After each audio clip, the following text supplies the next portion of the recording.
Time হয়ে গেছে, শুভদীপ বারবার ফোন করছে, 5 মিনিটের মধ্যে গাড়িতে চাপতে হবে, তারপর আমাদের কনভয় ছেড়ে দেবে।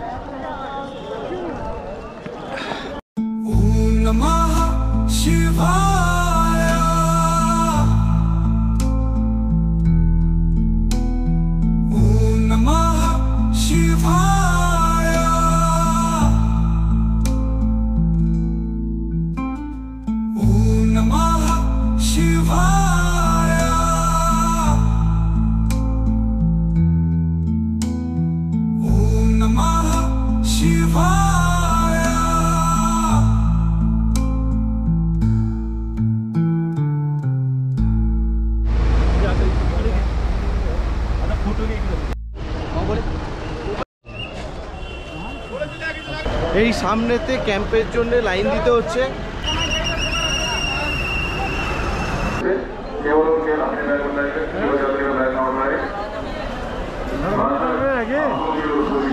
আবার একটা লাইন দিতে হয়েছে, আবার মনে হয় ব্যাগ চেকিং হবে।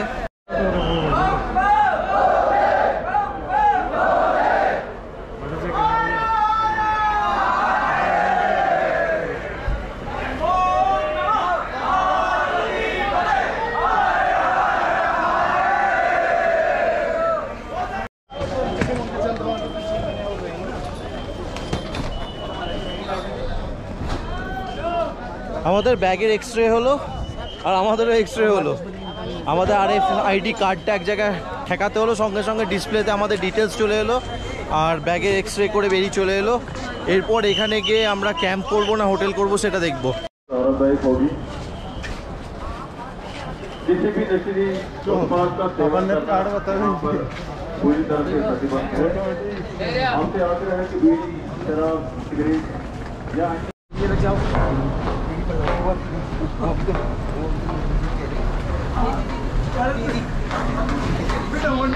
পুরো আমাদেরকে খাঁচায় পুরে দিয়েছে, চারিদিক ফাঁকা, খালি আমরা যাচ্ছি একটা খাঁচার মধ্যে দিয়ে। যদিও এটা আমাদের সিকিউরিটির জন্যই করা হয়েছে, আর তবুও বাইরে যাওয়ার জন্য মনটা ইচ্ছা করছে। এই চাচা আমাদেরকে একটা হোটেল দেখাবার জন্য নিয়ে যাচ্ছে, একটা রুম বললো ভালো রুম আছে, দেখা যাক রুমটা কেমন। আমরা আবার ব্যাকে যাচ্ছি হোটেল করার জন্যে, সবাই উল্টো দিকে গেছে, আমরা এই 3 জন খালি এই দিক দিয়ে যাচ্ছি, বাট আমরা যে দিক থেকে এসছি আমরা আবার সেই দিকে যাচ্ছি হেঁটে হেঁটে। দেখা যাক, বলছে তো ফ্রি ওয়াইফাই, গরম জল সব আছে, দেখা যাক উল্টো দিকে এতটা গিয়ে কী লাভ হবে। আর শরীর টানছে না, সারা রাত ঘুম নেই কালকে।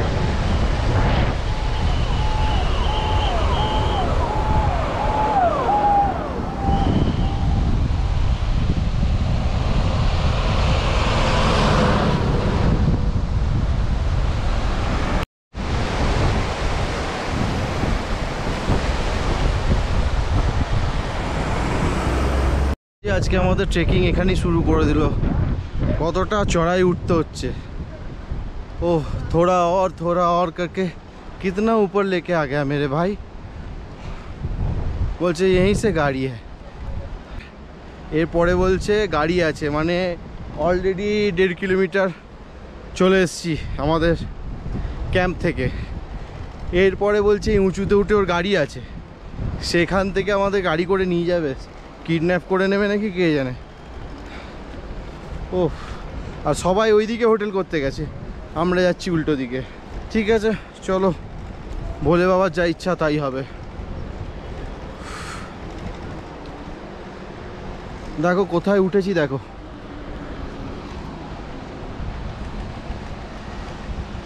এখনো উঠে যাচ্ছি, কতটা চড়াই উঠেছি।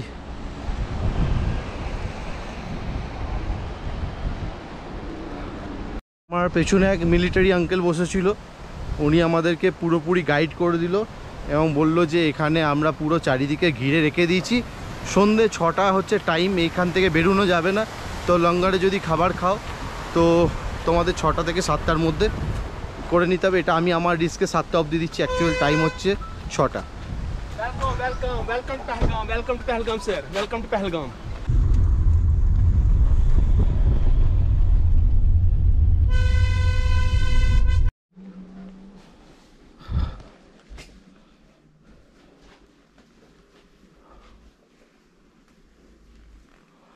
এই হচ্ছে রুম, যে উইন্ডো, সামনে পাহাড়, ভিউ দেখে নাও, সুন্দর ভিউ একদম। আর এখানে বাথরুম, গরম জল ওরা দিয়ে দেবে। এখানে একটা এখানেও সুন্দর ভিউ। তো খাবারের জন্যে আমরা আর বাইরে যাব না, এখানেই খাবার অর্ডার দিয়ে দেবো ভেবেছি। গরম জল আসছে, চান করবো এখন। তো চান টান করে তারপরে কি হয় দেখা যাক, সব কিছুটাই তোমাদের জানাবো। আমরা যে হোটেলের রুমে থাকছি সেখানে ডাল চাওয়াল আর কারি চাওয়াল ছাড়া কিছু নেই, মানে ডিম মাছ মাংস তো কিছুই নেই। আর ডালটা খাচ্ছিলো দেখলাম খুব স্যাঁকে, সেটা দেখে আমাদের ইচ্ছা হলো না। তো আমরা একটা জায়গায় এসেছিলাম, এখানে ম্যাগি পাওয়া যাবে, এও ডাল চাওয়াল বললে করে দেবে, আর রুটি চাওয়াল, রুটি ডাল রুটি। তো এইখানে একটা রেস্টুরেন্ট আছে, সেটার খোঁজে যাচ্ছি। যদি দেখি রেস্টুরেন্টে খাবার না পাই, তাহলে আমাদের শেষ অপশান হচ্ছে ম্যাগি আর অমলেট। দেখা যাক কি পাই। আর মহাদেবদা এখন চান করে রেডি হচ্ছে, আমরা দুজন এখনও চান করিনি, আমরা এখন খাবার খুঁজে বেড়াচ্ছি। সকাল থেকে সেভাবে কিছু খাইনি, খিদেও পেয়েছে প্রচুর। সুদীপ হবো লঙ্গরে খাবার অ্যাভেলেবেল ছিল, কিন্তু আমরা ওই মুহূর্তে লঙ্গরটাকে অ্যাভয়েড করে আমরা হোটেলটাকে আগে প্রায়োরিটি দিয়েছি। অ্যাভয়েড করার কারণটা হচ্ছে এখান থেকে 1.5 থেকে 2 কিলোমিটার হাঁটতে হবে, এটাই। এবার সেটা তখন বুঝতে পারিনি, আগে ভেবেছিলাম লাগেজ টাগেজগুলো একটু রুমে রেখে দিয়ে তারপরে সে আবার ফ্রেশ হয়ে একটু খাওয়া দাওয়া করে যাব, কিন্তু অনেকটা রাস্তা, মানে আর শরীর দিচ্ছে না অতটা যাওয়ার জন্য। তো সেই জন্যে এখন দেখা যাক সেকেন্ড অপশান কিছু আছে কিনা। সেকেন্ড অপশন না, থার্ড অপশন। ফার্স্ট অপশন হচ্ছে ডাল চাওয়াল, সেকেন্ড অপশন হচ্ছে ম্যাগি অমলেট, থার্ড অপশন খুঁজছি যদি বেটার অপশন পাওয়া যায়। যদি পাই কোনো অপশন তোমাদেরকে জানাবো। আমরা এখানে কিছু না পেয়ে শেষকালে একজন মিলিটারি ছিল, তাকে জিজ্ঞেস করলাম, তার সাথে হিন্দিতে কথা বলছিলাম। কথা বলতে বলতে হঠাৎ পরিচয় হয়ে গেল, সে বাংলা থেকেই, মালদার লোক। সে বাংলায় আমাদেরকে বুঝিয়ে দিল, বললো এখানে খাওয়ার কোনো দরকার নেই, একটা শর্টকাট বলে দিল। বললো লঙ্গরে যাও, লঙ্গরে আরামসে খাওগা, একটা বাগানের ভেতর দিয়ে শর্টকাট বলে দিল। আসলে অনেকটা রাস্তা বলে আমরা অ্যাভয়েড করছিলাম, তো উনি বললেন তুমি লঙ্গরেই যাও, এখানে ভালো আমরা যেসব খাবার খাই সেসব তুমি পাবে না, অতএব ওইদিকে যাও, ওইদিকে গিয়ে আরামসে খেয়ে এসো। তো যাই, একবার চান টান করে লঙ্গর চলে যাব। এত কাণ্ড করে শেষকালে আমাদের ভাগ্যে ম্যাগি জুটলো। তবে হ্যাঁ, ম্যাগিটা সবজি দিয়ে বানাবে, এটা একটা ভালো জিনিস। এই যে এখানে ম্যাগি বানানো চলছে।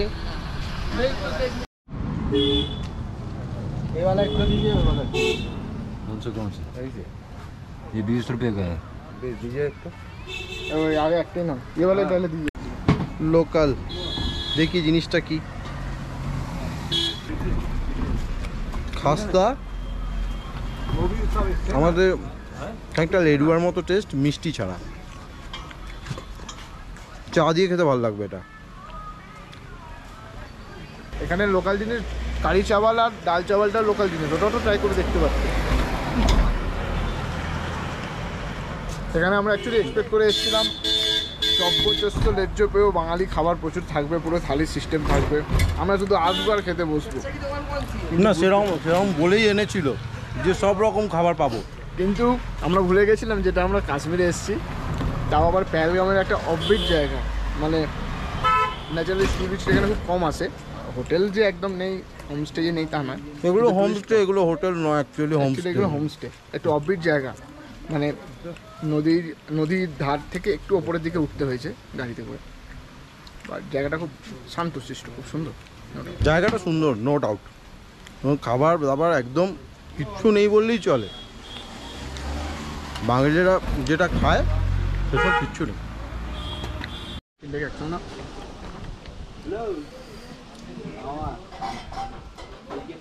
খিদের সময় ম্যাগিটাই অমৃত লাগছে।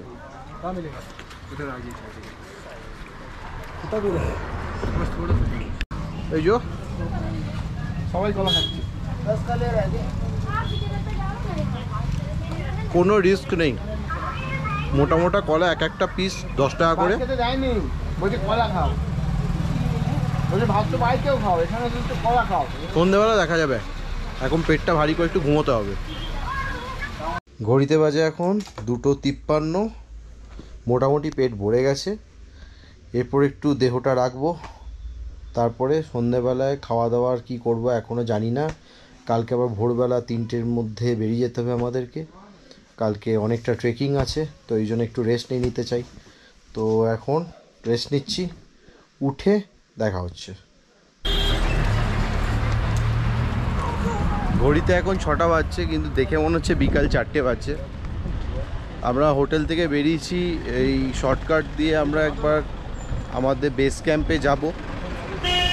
বেরোনোর সঙ্গে সঙ্গে আমার চটি ছিঁড়ে গেল, নতুন চটি ছিঁড়ে গেছে। হোটেলের চটি পরে বেরিয়েছি, আর এখানে আশেপাশে কোথাও চটি কিনতে পেলাম না। 3 কিলোমিটার দূরে চটি কেনার জায়গা, যদি এখানে কোথাও চটি পাই চটি কিনবো, তাহলে চটি ছাড়াই জুতো পরেই কাজ চালাতে হবে। কিন্তু সব জায়গায় জুতো পরে যাওয়া যাবে না, তাই একটা চটি আমায় কিনতেই হবে এনিহাও, যেখানে হোক ব্যবস্থা করব। তো রেস্ট নেবে ভেবেছিলাম আরও অনেকক্ষণ, কিন্তু নেওয়া হলো না। মানে ঠিক ঘুম থেকে উঠে গেলাম, গরম করছিল এত, ভাবছি যে এটা মানে এখান থেকে এরকম গরম এক্সপেক্ট করিনি। তো যাই, দেখো রাস্তার ভিউটা দেখো, দারুণ লাগছে। দেখো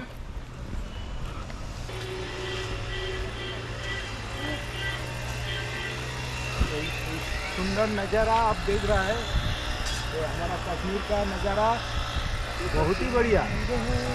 अब पूरा पाइन फॉरेस्ट, दादा हिंदीते कमेंट्री করছে, बहुत ही बढ़िया नजरिया, बहुत ही बढ़िया नज़ारा देख रहा है। आप पा रहा है वो कश्मीर का जो व्यू, हम लोग जो पाइन फॉरेस्ट पहलगांव का जो व्यू है, तो अभी देख रहा है पूरा बादल छा रहा है ऊपर में। ও ক্রিকেটে কমেন্ট্রি করছে, পুরো ডিটেল দিচ্ছে, বাদল ছা গেয়া, পাইন ট্রি। চলো দেখি কতটা হাঁটতে হয়।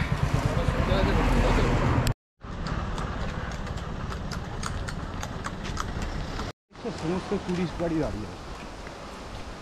এটা হচ্ছে মেন রোড, কিন্তু আমরা এখন শর্টকাট নেব।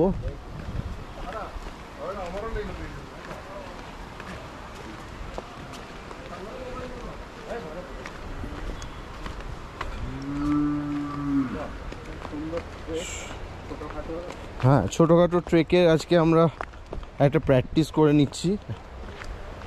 গরুটা মনে হচ্ছে আমাদেরই অপেক্ষা করছিল, আয় তোরা তারপর দেখাচ্ছি মজা। হ্যাঁ এটাই এটাই রাস্তাটা কত দূর? গরু তাকিয়ে আছে আমার। ताकिए थाक, डरने का नहीं, बाबा भोलेनाथ का नाम करके चलने का। জয় ভোলে, जय भोले। রাস্তাটা দেখো, রাস্তাটা দেখো। জয় বাবা তারকনাথ, পৌঁছে যাব অমরনাথ।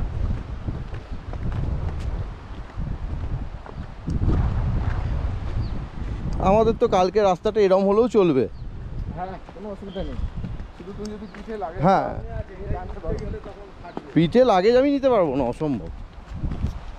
পিঠে যা ব্যথা হয়েছে এই কদিন, এই লাইনে দাঁড়াতেই যাচ্ছাতেই অবস্থা। কালকে কিছু একটা পিঠু কিছু একটা করতেই হবে, কারণ আমাদের যে মেন লাগেজটা আছে ওটা নিয়ে হাঁটা অসম্ভব। এই দেখো এখানটা কতটা নামতে হচ্ছে, আস্তে আস্তে নামো। এই আলো থাকতে থাকতে এই দিকটা দিয়ে আসতে হবে, তার রাস্তা খুঁজে পাবো না। না, আলো থাকলে এই দিক দিয়ে চলে আসবো।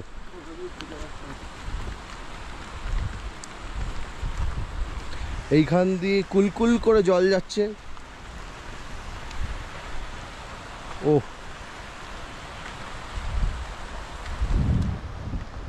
এই রাস্তাটা কিন্তু আমরা জানতাম না, আমাদেরকে 3খানা মিলিটারি বললো। দুপুরে একজন বলেছিল, এখন আবার 2জন বললো যে তোমরা এই রাস্তাটা দিয়ে যাও, এই রাস্তাটা দিয়ে গেলে তোমরা একদম ওইখানে গিয়ে উঠবে।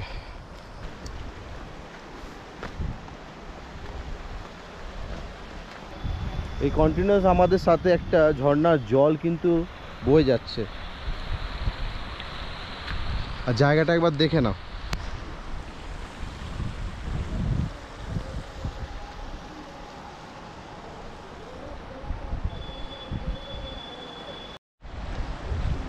এইটা দিয়ে, হ্যাঁ এটা দিয়ে নামো। বাবা রে,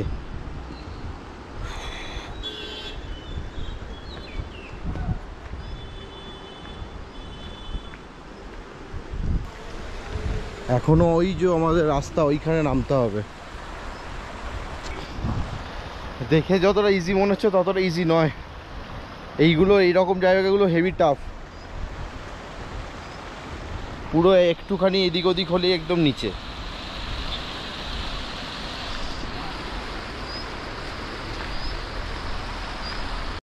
এই রাস্তাটা যেটায় সকালবেলা আমরা একা একা উঠছিলাম, আর কেউ ছিল না, উঠতে ভয় লাগছিল, সেই রাস্তাটা এখন সবাই অনেকে ঘুরতে বেরিয়েছে।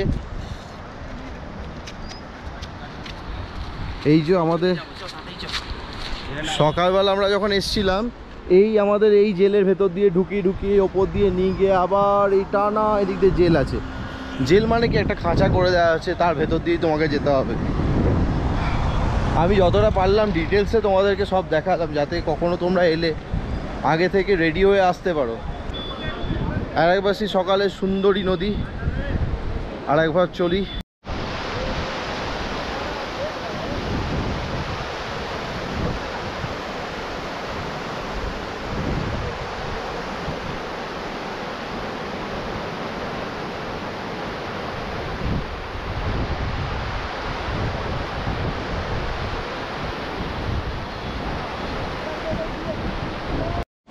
এত সুন্দর জায়গায় বেস ক্যাম্প, বেসের ভেতর ঢুকতে ইচ্ছা করছে না, বাইরেই দাঁড়িয়ে থাকতে ইচ্ছে করছে।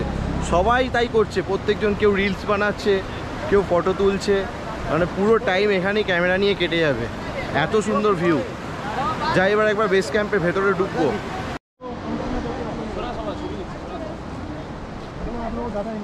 খুব আনন্দ পেয়েছি এসে। না এলে খুব মিস করতাম।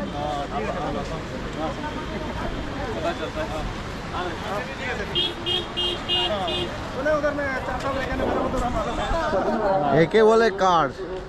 আমরা এত রকম কার দেখি, এত রকম কার, কিন্তু এইটা হচ্ছে ফেভারিট কার একদম। এর থেকে পাওয়ারফুল কার আমার কাছে আর কিছু নয়। মানে তুমি জিপ চালাও, থার চালাও, এটার ওপর যখন তুমি কেউ বসে, সে নিজেকে দেশের সবথেকে শক্তিশালী মানুষ মনে করবে। আর এখানে বসেও আমাদের দেশের সবথেকে শক্তিশালী মানুষেরা। তো আমাদের ইন্ডিয়ান আর্মিদের জন্যে সত্যি খুব গর্ববোধ হয়। আর সত্যি ইন্ডিয়ান আর্মিরা এখন আমরা যে ইকুইপমেন্ট পাচ্ছে, তার জন্য সত্যিই খুব ভালো লাগে।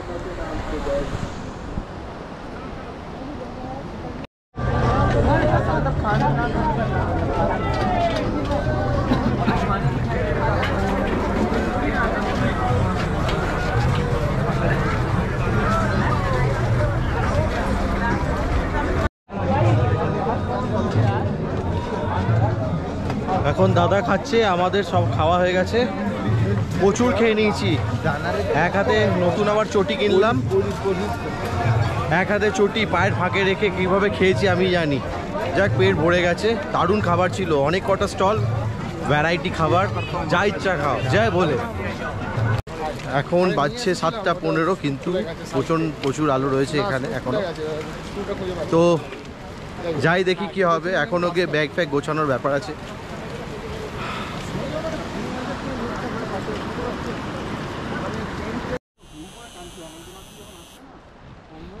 কি ডাকছে এটা একটা? আর একবার ডাকো তো বাবা।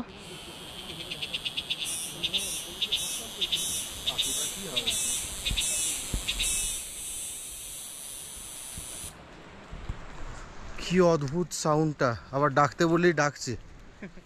হ্যাঁ,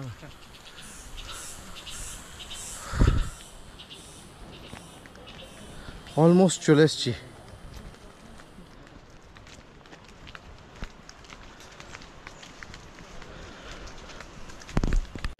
ঘড়িতে বাচ্চা এখন 7:30। হোটেলের রুমে চলে এসেছি, ব্যাগ গোছাতে হবে। আর প্রচণ্ড টায়ার্ড এখনও। কালকে কিভাবে কি হবে জানি না। 3টের সময় গাড়ি আসবে বলেছি, আর 4টের সময় আমাদের যাত্রা শুরু হবে। শুনছিলাম যে যাত্রার আগে বড় গাড়ির জ্যাম লেগে যায়, সেখানে অনেকটা টাইম কাটাতে হবে।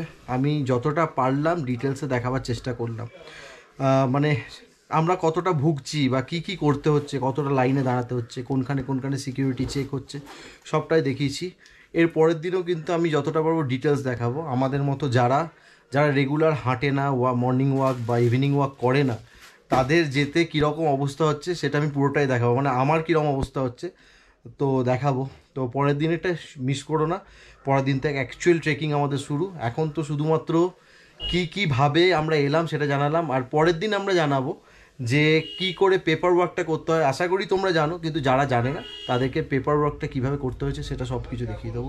তো আজকের মতো এখানেই শেষ করছি। আমার বন্ধুদের সাথে একবার গুড নাইট বলে দাও। Good night. শুধু ভোগান্তি নয়, অবশ্যই আনন্দও আছে তার সাথে, ভোগান্তিও আছে, আনন্দ আছে, টক মিষ্টি ঝাল, পুরো কম্প্যাক্ট একটা ট্রেক এটা। তো সেটা ঠিক না আসলে এটা উপলব্ধি করা যায় না। যেমন কাশ্মীরের সৌন্দর্য কাশ্মীরে না আসলে বলে বোঝানো সম্ভব নয়, তেমনি এই যে অমরনাথ যাত্রা, নাথকা নাথ অমরনাথ, তো এই যে ট্রেকটা, এটার মধ্যে যে কত কি মিশে রয়েছে, কতটা আনন্দ কতটা কষ্ট, এটা এখানে না আসলে উপলব্ধি করা যায় না। সঙ্গে হর হর মহাদেব। জয় ভোলে।